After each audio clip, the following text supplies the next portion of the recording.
आवाज ऐकलात ना मंडळी, कसला भारी आहे. या आहेत अजिबात तेलकट न होणाऱ्या, तेल न पिणाऱ्या, खुसखुशीत 7 ते 10 दिवस टिकणाऱ्या हिरव्यागार कोथिंबीर वड्या.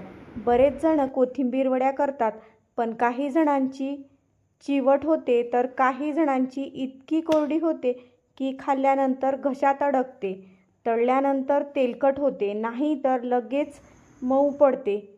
पण ही वडी पहा, अजिबात तेलकट झाली नाही, अगदी खमंग खुसखुशीत आहे. बेसन घालण्याच्या एका वेगळ्या पद्धतीने केली आहे म्हणून ही परफेक्टच होणार. कोथिंबीरची एक जुडी स्वच्छ धुवून निवडून कोरडी करून घेतली आहे आणि ती बारीक चिरून घ्यायची. बघू शकता मी इथे बारीक चिरलेली आहे. तर 2 वाट्या मी इथे कोथिंबीर घेतली, तर त्यासाठी मी 1 वाटी इथे बेसन घेतलेलं आहे. तर बेसन हे खरपूस थोडंसं तांबूस सुगंध येईपर्यंत आपण हा भाजून घेणार आहे. याला रंग चेंज नाही करायचा आहे, फक्त भाजून घ्यायची आहे.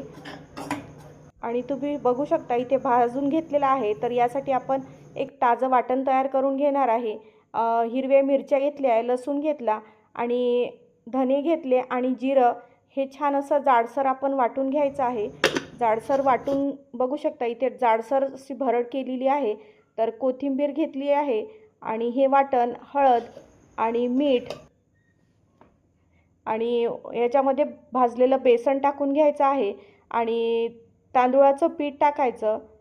आणि इथे मी ओवा पण टाकला होता, तर तो मी विसरली आहे शूटिंग करायला. आणि हे छान चोळून घ्यायचं आणि नंतर पाणी टाकून हे छान याचा गोळा करून घ्यायचा आणि स्टीमरच्या भांड्याला तेल लावून घ्यायचं आणि स्टीमरला आधीच पाणी गरम करून घ्यायचं. याच्यावर मी हे असे गोळे करून घेतले आणि एक 10 ते 15 मिनटं शिजू द्यायचे. तर बघू शकता इथे तयार झालेली आहे. टूथपिक टाकून बघितले, याला काही लागलेलं नाही आहे.